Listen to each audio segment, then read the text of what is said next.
Soul for a Soul by John Hope. Narrated by John Moe. Chapter 4. A Twisted Truth. Brother Fides huddled beneath a wolf fur blanket on one of Bishop Lafredo's curule seats, facing the office stove, a wood fire snapping in front of him. His face still glistened with the greenish specks of the slime that had encased his body when Augustine and Deodatus found him. Bishop Lafredo paced nervously, muttering words only he understood, while Augustine stood, arms crossed, and Deodatus leaned against the door frame, his bottom lip twisted, his mind in deep thought. Lafredo broke the silence. "Brother Fides Albarello, you claim you have no recollection of the men who robbed you."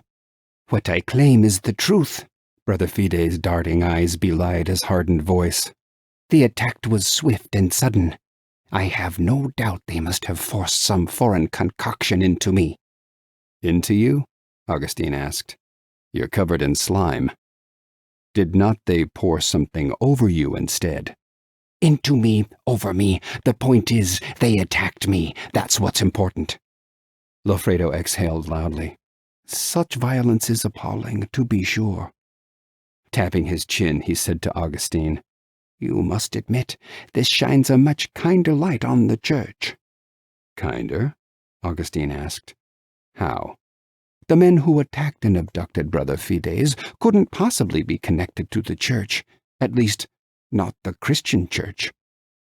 The Manichaeans have been trying to use recent events to their advantage, but if we can prove the culprit against Brother Fides is Manichaean, we can divert fault." "You don't believe his story, do you?" Augustine whispered.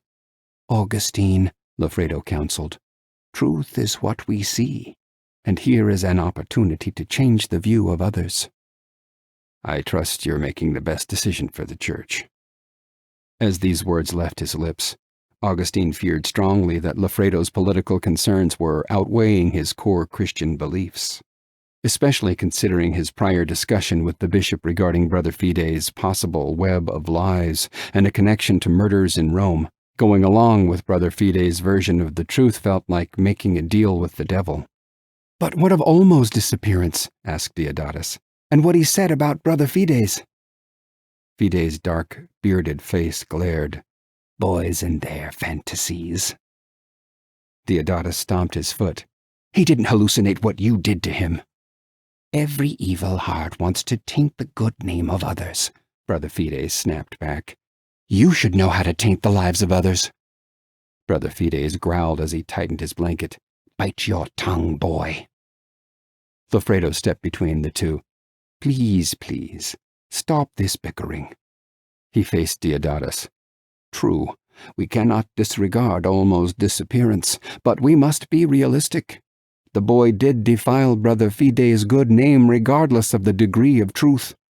When Brother Fides' captors dumped him, there's little doubt that if Olmo was not kidnapped himself, he certainly would have run off, probably frightened at seeing Brother Fides. So would you concede the possibility that the boy is simply in hiding, rather than in some dire situation?" Deodatus shifted uncomfortably. "Oh, perhaps." Lafredo nodded.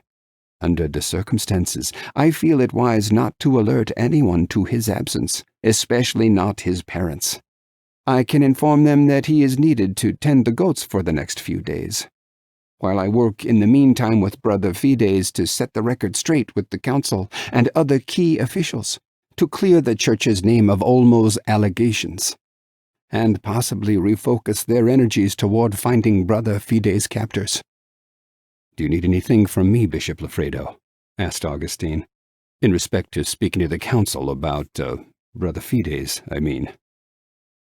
A sinking feeling pulled at Augustine. He knew what Lafredo had in mind, and it was a mistake to partner with Fides. The bishop had himself admitted that he should have never accepted Fides' move to Milan. Lafredo straightened his robe. "Leave that to me."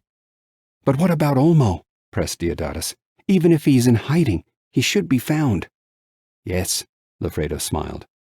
"Augustine, you and your son need to refocus your efforts and search for the boy." Augustine glared at Brother Fides. Before we start off, I have to ask. Brother Fides stiffened his lips and repositioned his blanket. What? Olmo shared with Deodatus a most terrifying, macabre story. I've already explained, Brother Fides snapped. The boy made it up.